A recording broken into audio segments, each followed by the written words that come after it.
Good morning everyone, welcome back to GK today. I hope आप सब बिल्कुल ठीक होंगे और आज हम डिस्कस करेंगे 23 नवंबर के सबसे मोस्ट इम्पॉर्टेंट करंट अफेयर्स। चलिए अपना सेशन में स्टार्ट करते हैं। Who is the first recipient of Manohar Parrikar Yuva scientist award? ये क्वेश्चन बहुत इंपॉर्टेंट है। कोई भी चीज़ जब पहली बार होगी तो डेफिनेटली वो एग्जामिनर की नज़र में आ जाती है। ये क्वेश्चन आपके एग्जाम में पूछा जा सकता है। तो जो पहली बार मनोहर Parrikar Yuva scientist award establish किया गया, इसके रेसिपिएंट कौन है, ये किनको दिया गया, आपसे ये पूछा जा रहा है। यहाँ पे आंसर हो जाएगा A option, that is doctor Mathavaraj S. ये इसरो को बिलोंग करते हैं और इसी के साथ ये पहले रेसिपिएंट हैं मनोहर पारिकर युवा साइंटिस्ट अवार्ड के। इस अवार्ड में टोटल कैश प्राइज दिया जाता है 5 लाख रुपए का और याद रखिएगा ये प्रेजेंट में हाईएस्ट कैश प्राइज है साइंस एंड टेक्नोलॉजी की फील्ड में। ठीक है, इसके अलावा एक साइटेशन दिया जाता है। तो इनको क्यों मिला है ये? क्योंकि इन्होंने डिज़ाइन की थी powered descent trajectory of Chandrayaan 3 mission और इस अवार्ड को इंस्टीट्यूट किया गया बाय द गोवा गवर्नमेंट। ठीक है, तो यहाँ पे आंसर हो जाएगा डॉक्टर मथावराज एस। फाइन, सब लोग कमेंट्स में बताएंगे कि इसरो के करंट चेयरमैन का नाम क्या है। साथ ही अगर इस साल इनको कोई अवार्ड दिया गया है तो वो भी आप कमेंट्स में मेंशन कर सकते हैं। तो इससे ये पता चलेगा कि आपकी मेमोरी कितनी तेज है या फिर आपको चीज़ें कितनी रिटेन हो रही हैं। चलिए कुछ अवार्ड्स एंड ऑनर्स देखेंगे और इसमें स्पेशली हम नोबेल प्राइज़ के बारे में डिस्कस करेंगे। नोबेल प्राइज़ जो 2023 में डिस्ट्रीब्यूट हुआ है। फर्स्ट है, which writer won the JCB prize for literature for his novel Firebird? तो जेसीबी प्राइज फॉर लिटरेचर किसको दिया गया? इनकी नॉवेल फायरबर्ड के लिए। यहाँ पे आंसर हो जाएगा एक तमिल के राइटर हैं जिनका नाम है पेरुमल मुरुगन। ठीक है, ये न्यूज़ में बने रहते हैं। इनको जेसीबी प्राइज दिया गया फॉर लिटरेचर इनकी नॉवेल फायरबर्ड के लिए। याद रखिएगा फायरबर्ड एक तरह का इंग्लिश ट्रांसलेशन है इनकी तमिल नॉवेल की और जेसीबी लिटरेरी प्राइज अवार्ड में टोटल 25 लाख रुपए दिए जाते हैं एक ऑथर को और इसके अलावा 10 लाख रुपए दिए जाते हैं ट्रांसलेटर को। ठीक है, तो इस नॉवेल को ट्रांसलेट किया है इंग्लिश में किसने? आंसर है जननी कन्नन ने, जननी कन्नन। ठीक है, तो यहाँ पे आंसर हो जाएगा पेरुमल मुरुगल। सेकेंड है Jon Fosse who won the 2023 Nobel prize in literature is from which country? तो जॉन फोजे जिनको 2023 का नोबेल प्राइज दिया गया लिटरेचर की फील्ड में, ये कौन सी कंट्री से बिलोंग करते हैं? यहाँ पे आंसर हो जाएगा नॉर्वे। ठीक है, ये नॉर्वे को बिलोंग करते हैं।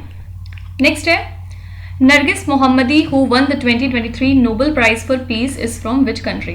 नोबेल पीस प्राइज दिया गया नरगिस मोहम्मदी को और याद रखिएगा ये कौन सी कंट्री को बिलोंग करती हैं? आंसर हो जाएगा ईरान। ठीक है, तो आपसे कंट्री भी पूछी जा सकती है, आपसे नाम भी पूछा जा सकता है, तो नाम जरूर याद रखिएगा। Which Nobel prize is awarded in 2023 for creation of quantum dots? Quantum dots की फील्ड में 2023 का जो नोबेल प्राइज था केमिस्ट्री की फील्ड में वो डिस्ट्रीब्यूट किया गया। ठीक है, 2023 Nobel prize in physics was given to 3 scientist for research in which field? 2023 का जो नोबेल प्राइज था फिजिक्स के सेक्टर में वो टोटल 3 साइंटिस्ट ने आपस में शेयर किया था और ये दिया गया था for their discovery in electron in the flashes of light. ठीक है, यहाँ पे आंसर है electron in flashes of light. Nobel prize in medicine 2023 was awarded to Katalin Kariko and Drew Weissman for their work in dash. इनको ये award दिया गया था फॉर mRNA वैक्सीन्स। ठीक है, यहाँ पे जो M होता है इसका मतलब क्या होता है? Messenger RNA vaccines. तो आपको याद रखना है कि Nobel prize in medicine total 2 लोगों को दिया गया इस साल। कौन कौन है? Katalin Kariko and Drew Weissman. किस लिए दिया गया? इनके रिसर्च के लिए रिलेटेड टू mRNA वैक्सीन। ठीक है, अच्छा याद रखिएगा जो नोबेल प्राइज इन केमिस्ट्री है जिसको कि क्वांटम डॉट्स के लिए दिया गया है, इसको भी 3 लोगों ने शेयर किया था आपस में। कौन कौन है?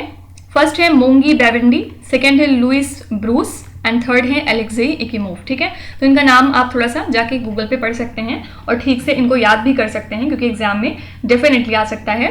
फिजिक्स में जो 3 लोग साइंटिस्ट हैं जिन्होंने आपस में इस अवार्ड को शेयर किया था वो कौन कौन है? पियर एगोस्टिनी, फिर है फेरेंक क्रॉसोस एंड एने एल ह्यूलियर। ठीक है, तो यूजुअली जो 3 लोग होते हैं या 4 लोग होते हैं वो क्वेश्चन कम पूछा जाता है एग्जाम में। यूजुअली सबसे ज्यादा नोबेल प्राइज इन लिटरेचर आपके एग्जाम में पूछा जाता है और नोबेल पीस प्राइज। ठीक है, तो इनका नाम अलॉन्ग विद देयर कंट्री जरूर याद रखिएगा।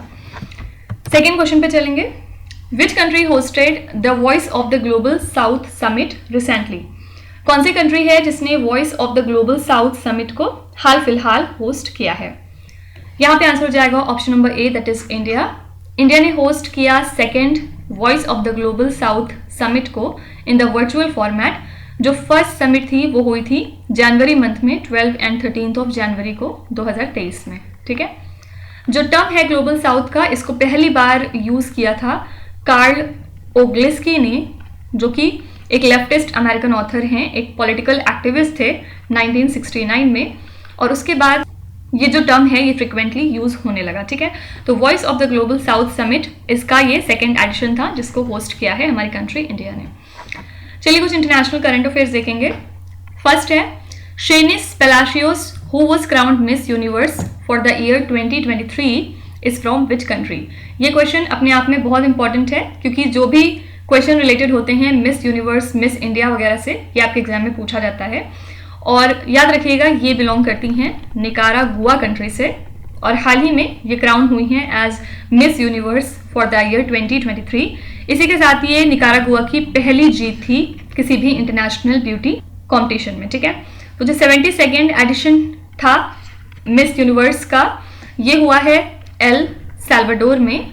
और अगर शेनिस की बात करें तो ये 23 years old mental health activist हैं, साथ ही ऑडियो विजुअल प्रोड्यूसर हैं फ्रॉम निकारागुआ। ठीक है, तो इनका नाम सबसे पहले याद रखिएगा, क्योंकि मिस यूनिवर्स 2023 का नाम भी पूछा जा सकता है, शेनिस पेलाकियोस, और कौन सी कंट्री को बिलोंग करती हैं, तो आंसर हो जाएगा Nicaragua. US signed an agreement with which country to export the nuclear technology and material? US ने किस कंट्री के साथ एक एग्रीमेंट साइन किया है जिसके बाद इन्होंने ये डिसाइड किया कि न्यूक्लियर टेक्नोलॉजी एंड मटेरियल इस कंट्री को ये सेंड करेंगे? तो यहाँ पे आंसर हो जाएगा फिलीपींस कंट्री। यूएस और फिलीपींस ने एक एग्रीमेंट साइन किया है जिसके बाद वॉशिंगटन को परमिशन दी गई कि वो अपने न्यूक्लियर टेक्नोलॉजी एंड मटेरियल्स को एक्सपोर्ट कर सकते हैं टू द मनीला, और ये साइन किया गया at the Asia Pacific economic corporation CEO summit, जो कि हुई थी सैन फ्रांसिस्को में। ठीक है, US recently agreed to resume the military communications with which country? US ने एग्री किया है कि वो अपने मिलिट्री कम्युनिकेशंस को रिज्यूम करेंगे किस कंट्री के साथ? आंसर है चाइना। ठीक है, Mohamed Muizzu is the president of which country? हाल ही पे मोहम्मद मोइजो प्रेसिडेंट बन चुके हैं मालदीव्स कंट्री के। Right, which country is the host of Asia Pacific economic corporation leaders meeting 2023? कौन सी कंट्री होस्ट है इस इवेंट के लिए? आंसर हो जाएगा USA. Which country is the host of conference of the parties of UNFCCC COP28? ये question बहुत इंपॉर्टेंट है, याद रखिएगा COP28 के लिए वेन्यू है UAE। ठीक है, नेक्स्ट है विच is the Cambridge dictionaries word of the year for 2023? आज जो भी क्वेश्चंस हैं ये आपके एग्जाम ओरिएंटेड हैं, एग्जाम में आने की बहुत ज़्यादा हाई प्रोबेबिलिटी है, तो सारे क्वेश्चंस ध्यान से देखिएगा। ये भी क्वेश्चन एग्जामिनर का मोस्ट फेवरेट क्वेश्चन होता है आपके SSC के जितने भी एग्जाम्स होते हैं उसमें। याद रखिएगा कि कैम्ब्रिज डिक्शनरी की टीम ने चूज किया है हैलुसिनेट वर्ड को as its word of the year 2023, क्योंकि इसकी जो मीनिंग है उसमें कैम्ब्रिज डिक्शनरी ने कुछ AI रिलेटेड डेफिनेशंस भी ऐड कर दी हैं, जिसमें कि लार्ज लैंग्वेज मॉडल आता है, साथ ही generative artificial intelligence and GPT वगैरह। ठीक है, तो many existing words like hallucinate इन्होंने अडॉप्ट किया एडिशनल AI रिलेटेड मीनिंग्स इस साल, इसी वजह से हैलुसिनेट रहा कैम्ब्रिज डिक्शनरी का word of the year for 2023। ठीक है, चलिए कुछ न्यूज़ देख लेते हैं regarding 2023। The Dhillon festival which was seen in the news recently is celebrated in which Indian state or the union territory? ये जो ढिल्लो फेस्टिवल है ये सेलिब्रेट किया जाता है गोवा में। iSpace Inc. which was seen in the news is a space startup based in which country? iSpace Inc. एक space startup है based in the country Japan. फिर है stop cap spending bill which was seen in the news is associated with which country? ये जो bill है related है USA के साथ। kill switch which was seen in the news is associated with which disease? kill switch related है cancer के साथ। ये सारे क्वेश्चन हमने पीछे डिस्कस किए हुए हैं, तो अगर कोई इनको डिटेल में पढ़ना चाहता है तो वो पुराने हमारे लेक्चर्स को रेफर कर सकता है। Mount Etna which was seen in the news is located in which country? Mount Etna lie करता है इटली में, और इरप्शन की वजह से फ्रिक्वेंटली ये न्यूज में बना रहता है। फिलहाल न्यूज में क्यों था? क्योंकि इसके नीचे कुछ अर्थक्वेक्स देखने को मिले, लेकिन इरप्शन अभी इसमें नहीं हुआ है। ठीक है, नेक्स्ट है एज पर CDC WHO report around 11 lakh children in India missed their first dose of the measles vaccine. यहाँ पे which वैक्सीन होना चाहिए, which वैक्सीन. तो 2022 में लगभग 11 लाख बच्चे ऐसे थे इंडिया के अंदर जिन्होंने मिस की अपनी पहली vital first dose of the measles vaccine. ये रिपोर्ट दी है CDC WHO ने.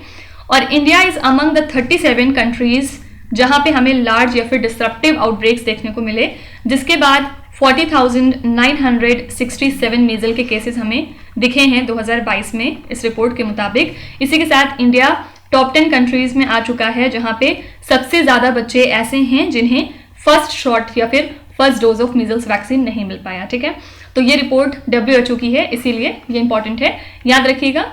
इंडिया के अंदर 11 लाख बच्चे ऐसे हैं जिन्होंने मीजल्स की जो पहली डोज होती है वैक्सीन की वो मिस कर दी है. आंसर है यहाँ पे option number B, that is measles. कुछ रिसेंट न्यूज देख लेते हैं. As per recent survey which is the top choice for non resident Indians looking to invest in real estate in India. तो रिसेंट सर्वे के मुताबिक जो NRIs होते हैं हमारे, उनकी टॉप चॉइस क्या है अगर वो इन्वेस्ट करना चाहते हैं रियल स्टेट्स के सेक्टर में. तो यहाँ पे आंसर हो जाएगा बेंगलुरु. कल मैंने आपको बताया था कि टॉप 3 कौन कौन सी जगह हैं जहाँ पे NRIs प्रॉपर्टी खरीदना चाहते हैं, तो उनको आप वहाँ से देख सकते हैं. As per the data collected by National Organ and Tissue Transplant Organization, that is NOTO, which gender underwent 81% of total organ transplants from 1995 to 2021.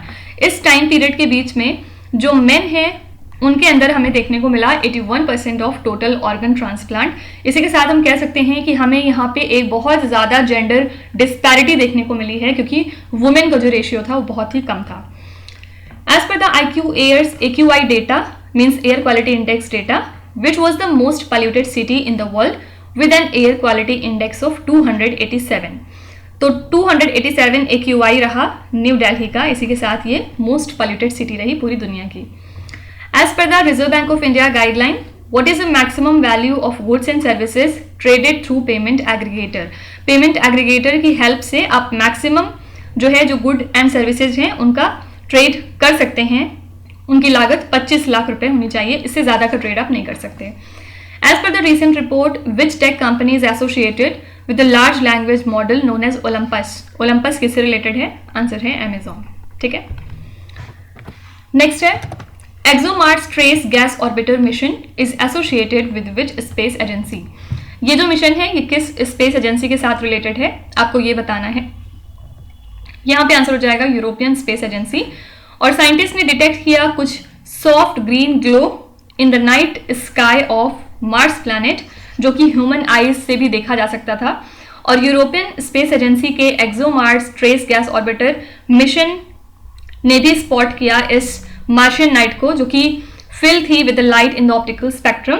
और साइंटिस्ट के मुताबिक ये जो लाइट थी ये इतनी ज़्यादा ब्राइट थी पोलर रीजन्स में कि बहुत ज़्यादा पॉसिबिलिटी थी कि लोग इसको अपने नेकेड आई से देख सकें अगर जो स्काई है वो क्लाउड से क्लियर है, मतलब उसमें क्लाउड्स नहीं है तो. ठीक है, तो सिंपली याद रखिएगा कि ExoMars trace gas orbiter mission किसका है? आंसर है यूरोपियन स्पेस एजेंसी. सब लोग बताएंगे कि निसार का फुल फॉर्म क्या है और कौन सी 2 स्पेस एजेंसीज इसमें इन्वॉल्व होती हैं. चलिए कुछ स्पेस करंट अफेयर्स देख लेते हैं. InFUSE mission is associated with which space agency. InFUSE mission किसका है? आंसर है नासा. सब लोग बताएंगे कि इनफ्यूज का फुल फॉर्म क्या होता है. Which country hosted the 2-day summit of European space ministers dubbed as Space Summit? Space Summit 2 दिन की समिट थी और इसको होस्ट किया है स्पेन कंट्री ने. Which element rarer than platinum has been discovered using NASA's James Webb Space Telescope? तो platinum से भी महंगा एक एलिमेंट हमें मिल चुका है और इसका नाम है टेल्यूरियम. ठीक है, Nancy Grace Roman space telescope is associated with which space agency. ये जो टेलीस्कोप है ये नासा का है. Which Indian space startup develop the Vikram one rocket. Vikram one rocket को डेवलप किया है स्काई रूट एरो स्पेस ने. और लास्ट है which airways signed an agreement with SpaceX to make Starlink Wi-Fi available to every passenger in the sky at no cost. कौन सी Airways है जिसने एक एग्रीमेंट साइन किया है SpaceX के साथ, किस लिए? ताकि वो Starlink Wi-Fi को अवेलेबल करवा सकें सभी पैसेंजर के लिए जो फ्लाइट में होते हैं विदाउट टेकिंग एनी कॉस्ट. तो यहाँ पे आंसर हो जाएगा कतर एयरवेज. ये इनिशिएटिव है कतर एयरवेज का. ठीक है, नेक्स्ट क्वेश्चन है which state is associated with 75% reservation for local people in the private sector jobs in the state. कौन सा स्टेट है जो अब तक 75% का रिजर्वेशन देता था वहां के लोगों को in the private sector jobs in the state? तो यहाँ पे आंसर है हरियाणा। और किस वजह से ये स्कीम आजकल चर्चे में है? क्योंकि पंजाब और हरियाणा की जो हाई कोर्ट है इन्होंने क्वेश्चन किया हरियाणा गवर्नमेंट के इस लॉ के ऊपर जिसमें ये 75% का रिजर्वेशन गारंटीड तौर पे देते थे फॉर लोकल पीपल सभी तरीके की प्राइवेट सेक्टर जॉब्स में। तो स्टेट गवर्नमेंट ने डिसाइड किया है कि वो सुप्रीम कोर्ट को अप्रोच करेंगे against the decision of the Punjab and Haryana high court on the employment law. ठीक है, तो सिंपली याद रखिएगा 75% का रिजर्वेशन देता था हरियाणा प्राइवेट सेक्टर जॉब्स में और अब Punjab and Haryana high court इसको क्वैश करने की कोशिश कर रही है। ठीक है, इसके अलावा हमने बिहार स्टेट में क्या पढ़ा था कि यहाँ पे जो रिजर्वेशन था SC ST और OBC का वो बढ़ा दिया गया है और अब ये वैल्यू हो चुकी है 65% पे। इसी के साथ अगर हम EWS का रिजर्वेशन इसमें मिलाएंगे जो कि 10% का होता है तो टोटल रिजर्वेशन अब यहाँ पे 75% का हो चुका है। ठीक है, चलिए कुछ स्टेट करंट अफेयर्स देखते हैं।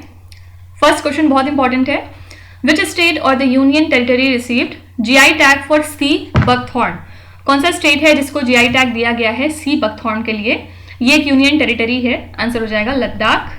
GI रजिस्ट्री जो कि ऑपरेट होती है under ministry of commerce and industry, इन्होंने ऑफिशियली ग्रांट कर लिया GI tag to Ladakh for Ladakh C buckthorn. और इसके पहले लद्दाख को GI टैग दिया गया फॉर एप्रिकॉट, पश्मीना और इसी साल दिया गया इनकी वुड कार्विंग्स के लिए भी GI टैग। ठीक है, तो C buckthorn one of the most profitable crop होता है लद्दाख का जिसमें कि 90% प्रोडक्शन लद्दाख में होता है इंडिया से। ठीक है, which state or the union territory led incubator launched T bridge and T scale initiative? तो तेलंगाना की गवर्नमेंट ने लीड किया इंक्यूबेटर टी हब को जिसमें इन्होंने 2 तरीके के फ्लैगशिप इनिशिएटिव्स लॉन्च किए हैं, T bridge and T scale, अपने 8th फाउंडेशन डे को कमेमोरेट करने के लिए। जो टी ब्रिज है इसकी हेल्प से ग्लोबल मार्केट एक्सेस फैसिलिटेट होगा फॉर इंडियन स्टार्टअप्स और वहीं जो टी स्केल है ये स्टार्टअप्स को प्रिपेयर करेगा फॉर सीरीज A रेडीनेस। ठीक है, तो यहाँ पे आंसर हो जाएगा Telangana. Which state has banned labelling हलाल ऑन ईटेबल्स? कौन सा स्टेट है जिसने जो ईटेबल्स होते हैं उसके ऊपर जो एक ब्रांडिंग होती है हलाल की उसको अब बैन कर दिया है? यहाँ पे आंसर हो जाएगा उत्तर प्रदेश। उत्तर प्रदेश की गवर्नमेंट ने बैन किया लेबलिंग हलाल को on the eatables like dairy products, sugar, bakery item जो भी होते हैं। इसके अलावा एडिबल ऑयल वगैरह के ऊपर अब तक लिखा रहता था। तो जो office of state food commissioner है उन्होंने ऑर्डर जारी किए हैं जिसमें इन्होंने स्टेट किया कि ऐसी कोई भी labelling is against a legislation जिसमें कि क्वालिटी ऑफ एडिबल प्रोडक्ट्स को इंश्योर किया जाता है। ठीक है, तो यही रीजन है कि उत्तर प्रदेश की गवर्नमेंट ने डिसाइड किया है कि अब वो इस ब्रांडिंग को हटा देंगे। Which state has organized a 7-month eco tourism session for tiger reserves and wildlife sanctuaries? कौन सा स्टेट है जिसने ऑर्गेनाइज किया 7 महीनों का eco tourism session tiger reserves and wild life sanctuaries के लिए? यहाँ पे आंसर है Uttar Pradesh. As per recent survey which is the top choice for non resident Indians looking to invest in real estate in India? ये question already हम कर चुके हैं, यहाँ पे आंसर हो जाएगा बेंगलुरु। ठीक है, नेक्स्ट है who was appointed as director of the special protection group? कौन अपॉइंट हुए हैं director of special protection group के तौर पे? तो ये हैं senior IPS officer mister Alok Sharma. इनको अपॉइंट किया गया as the director of special protection group. ये एक तरह की एलाइड सिक्योरिटी यूनिट है जो कि रिस्पॉन्सिबल होती है for the security of prime minister Narendra Modi. ठीक है, तो appointment committee of the cabinet ने अप्रूव किया आलोक शर्मा का अपॉइंटमेंट और ये 1991 बैच के IPS ऑफिसर हैं उत्तर प्रदेश कैडर से और करेंटली ये वर्क करते हैं as additional director general in the SPG। ठीक है, तो यहाँ पे आंसर है मिस्टर आलोक शर्मा। कुछ रिसेंट अपॉइंटमेंट्स एक बार रिवाइज कर लेते हैं। Anup Singh who is a member of 15th finance commission was appointed as a distinguished fellow of which institution? Anup Singh जो कि मेंबर हैं 15th फाइनेंस कमीशन के, इनको हाल ही में अपॉइंट किया गया as the distinguished fellow of the NITI Aayog. David Cameron has been appointed as the foreign secretary of which country? David Cameron को नियुक्त किया गया फॉरेन सेक्रेटरी यूके का। Michelle Bullock has been appointed as the first female head of which country central bank? Michelle Bullock appoint हुई हैं first female head Australia के central bank की। Who has been appointed as the new chief of research and analysis wing, that is RAW? हाल ही में mister Ravi Sinha appoint हुए हैं as the new chief of RAW. Shri Krishnan Harihara Sharma has been appointed as the MD and CEO of which bank. ये नए MD और CEO बन गए थे Karnataka bank के, ठीक है। नेक्स्ट है production linked incentive scheme that is PLI scheme 2.0 for IT hardware is related to which union ministry. जो PLI स्कीम 2.0 है ये किस मिनिस्ट्री से रिलेटेड है? यहाँ पे आंसर है ministry of electronics and IT, that is option number D। और किस वजह से आजकल चर्चे में है? क्योंकि यूनियन कैबिनेट ने अप्रूव किया PLI स्कीम 2.0 को for IT hardware in May 2023 और इस स्कीम में कवर होते हैं laptop, tablets, all in one PCs, servers और ultra small form factor devices वगैरह। तो 27 IT हार्डवेयर मैन्युफैक्चरर्स के एप्लीकेशंस को अब तक अप्रूव किया गया है, जिसमें IT hardware well known brands के भी मैन्युफैक्चर किए जाएंगे इंडिया के अंदर, लाइक डेल, HP, लेनोवो वगैरह, ठीक है। तो यहाँ पे आंसर हो जाएगा ministry of electronics and IT। चलिए कुछ स्कीम्स एक बार रिवाइज कर लेते हैं हम। फर्स्ट है सरिजे सुरक्षा insurance scheme is implemented in which Indian state or the union territory. Actually जो कर्नाटका की स्टेट रोड ट्रांसपोर्ट कॉरपोरेशन है, इसने बैक किया प्रेस्टिजियस स्कॉच नेशनल अवार्ड 2023 को अपने innovative 1 crore rupees accident relief Sarige Suraksha insurance scheme के लिए, जो कि पहली ऐसी स्कीम है in the history of transport organisations in the country, ठीक है। तो स्कॉच ग्रुप इंडिया की बात करें तो ये एक इंडिपेंडेंट थिंक टैंक इंडस्ट्री है बेस्ड इन दिल्ली। इसको स्टैब्लिश किया गया था 1997 में और ये इंस्टीट्यूट करती है स्कॉच अवार्ड्स को for best governance, finance, technology and inclusive growth. और स्कॉच ग्रुप फिर सेलेक्ट करती है प्रोजेक्ट्स को अवार्ड्स के लिए based on benchmark performance and outcome, ठीक है। तो यहाँ पे आंसर हो जाएगा Karnataka state. What is the financial year 24 budgetary outlay for Mahatma Gandhi national rural employment guarantee scheme? तो ये जो Mahatma Gandhi national rural employment guarantee scheme है, इसके लिए फाइनेंशियल ईयर 24 में बजटरी आउटले तैयार किया गया 60,000 करोड़ रुपए का। Meendum Manjappai is a scheme launch by which Indian state to curb the plastic usage. Plastic का जो यूज है उसको कम करने के लिए मेंढम बंजापाई नाम की स्कीम को लॉन्च किया था तमिलनाडु ने। PM ई-बस सेवा scheme which was approved recently aims to deploy how many e buses. इस स्कीम के अंतर्गत टोटल 10,000 बसेज अप्रूव की जाएंगी। विच state or the union territory launched ज्ञान सहायक स्कीम? ये स्कीम है गुजरात स्टेट की, ठीक है। नेक्स्ट है Kylian Mbappe is a football player representing which country? Kylian Mbappe एक फुटबॉल प्लेयर हैं, कौन सी कंट्री के लिए खेलते हैं आपको ये बताना है। तो यहाँ पे आंसर हो जाएगा फ्रांस। और किस वजह से आजकल न्यूज में है? क्योंकि इन्होंने हैट्रिक स्कोर की है, क्योंकि फ्रांस ने डिफीट किया जिब्राल्टर को एट यूरो 2024 क्वालिफायर्स। इसी के साथ ये इनकी बहुत बड़ी विक्ट्री साबित हुई यूरो के क्वालिफायर हिस्ट्री में, ठीक है। तो यहाँ पे आंसर हो जाएगा फ्रांस। किलियन मबापे फ्रांस के लिए खेलते हैं। कुछ फुटबॉल रिलेटेड करंट अफेयर्स देखते हैं। Which football player has won the ballon d'Or prize for the best player? ये जो अवार्ड है दिया गया था लियोनेल मेसी को। Which country's women's football team won the FIFA world cup title in 2023? 2023 में कौन सी कंट्री की वुमेन्स फुटबॉल टीम है जिसने फीफा वर्ल्ड कप टाइटल जीता है? आंसर है Spain. Which country are hosting the FIFA women's football world cup 2023?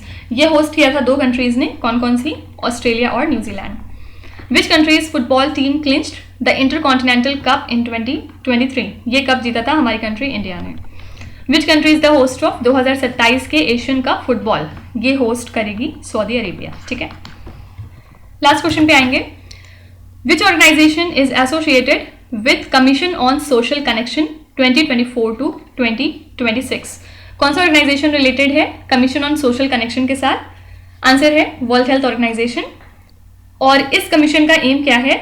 To see the issue जो कि रिकॉग्नाइज होते हैं as a global public health priority. और ये कमीशन बेसिकली प्रपोज करेगी global agenda on social connection और high level commissioner के साथ काम करेगी ताकि जो केस फॉर एक्शन है उनको बनाए जा सके with province solutions and measures progress. और जो हेल्थ इम्पैक्ट है लोनलीनेस का अब तक वो किसके बराबर है? Consuming 15 cigarettes per day. इसका जो नुकसान है वो लोनलीनेस के नुकसान के बराबर है, ठीक है। तो यही रीजन है कि WHO ने डिसाइड किया कि वो कमीशन ऑन सोशल कनेक्शन को फॉर्म करेंगे। चलिए कुछ इंस्टीट्यूशंस एक बार देख लेते हैं जो न्यूज में थी आजकल। इसमें पहला क्वेश्चन है FoSCoS is the portal of which institution? तो ये पोर्टल है food safety and standards authority of India का और इन्होंने लॉन्च किया फर्स्टकॉस को। फुल फॉर्म इसका क्या है? फूड सेफ्टी कंप्लायंस सिस्टम, और टोटल 4 रीजनल लैंग्वेजेस में इसको लॉन्च किया गया apart from Hindi and English, ताकि यूजर एक्सपीरियंस और एक्सेसिबिलिटी को इन्हांस किया जा सके। और ये पोर्टल अवेलेबल है गुजराती, तमिल, तेलुगु एंड मराठी में apart from Hindi and English. तो FSSAI ने प्लान किया है कि इसके अलावा इस पोर्टल को वो लॉन्च करेंगे कुछ और लैंग्वेज में, लाइक पंजाबी, मलयालम, एसमीज, बंगाली एंड ओडिया। ठीक है, तो ये पोर्टल किसका है? आंसर है FSSAI। Which institution release the report titled as sand and dust storms, a guide to mitigation, adaptation, policy and risk management measures in agriculture. ये रिपोर्ट जो है वो जारी करी है फूड एंड एग्रीकल्चर ऑर्गेनाइजेशन ने, जो कि एक यूनाइटेड नेशंस की बॉडी है। विच institution releases the annual green house gas bulletin? ये बुलेटिन रिलीज करी थी वर्ल्ड मेट्रोलॉजिकल ऑर्गेनाइजेशन ने। विच institution releases the world energy employment 2023 report? ये रिपोर्ट है इंटरनेशनल एनर्जी एजेंसी की। विच institution releases the index number of wholesale price in India on monthly basis in India? Answer हो जाएगा DPIIT, full form department for promotion of industry and internal trade. ठीक है, तो इसी के साथ हमने आज का सेशन अपना यहाँ पे फिनिश कर लिया। बहुत सारी चीज़ें हमने नई सीखी, और आज का जो सेशन था इसमें बहुत सारे ऐसे क्वेश्चंस हैं जो आपके एग्जाम में पूछे जाएंगे, उनकी प्रोबेबिलिटी बहुत हाई है एग्जाम में आने की, तो मैंने मार्क भी कर दिए हैं। उन क्वेश्चंस को आप सेपरेट कहीं नोट कर लीजिएगा, डेफिनेटली वो आपके एग्जाम में आएंगे। ठीक है, इसके अलावा जो मैंने बात करी थी कैटेगरी वाइज करंट अफेयर्स की, तो सबके कॉमेंट्स पढ़ने के बाद मैंने यही डिसाइड किया कि जो हमारा होस्ट वाला टॉपिक है वो एकदम सूटेबल रहेगा, और इसको हम लोग संडे वाले दिन करेंगे, जिसमें हम लोग सारी समिट्स एंड कॉन्फ्रेंसेस को रिवाइज करेंगे जो कि अक्टूबर मंथ में हुई हैं। ठीक है, तो फिलहाल हम अक्टूबर मंथ को लेके चलेंगे, और उसके बाद फिर आगे जैसा प्लान रहेगा वैसे मैं आपको बताते चलूंगी।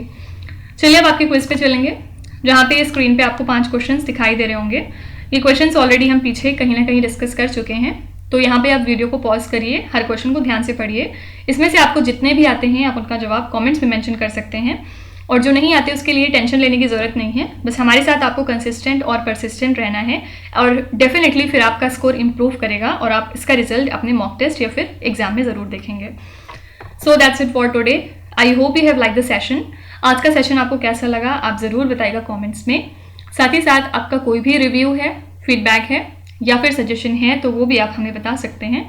हमें जानकर खुशी होगी, और हम पूरी कोशिश करेंगे उसको इम्प्लीमेंट करने की। तो कल फिर हम मिलेंगे सेम टाइम सेम जगह कल के करंट अफेयर्स के साथ। Till then stay tuned. Thank you so much for watching, and please do not forget to subscribe to GK Today. With this, me Nushat Sana signing off.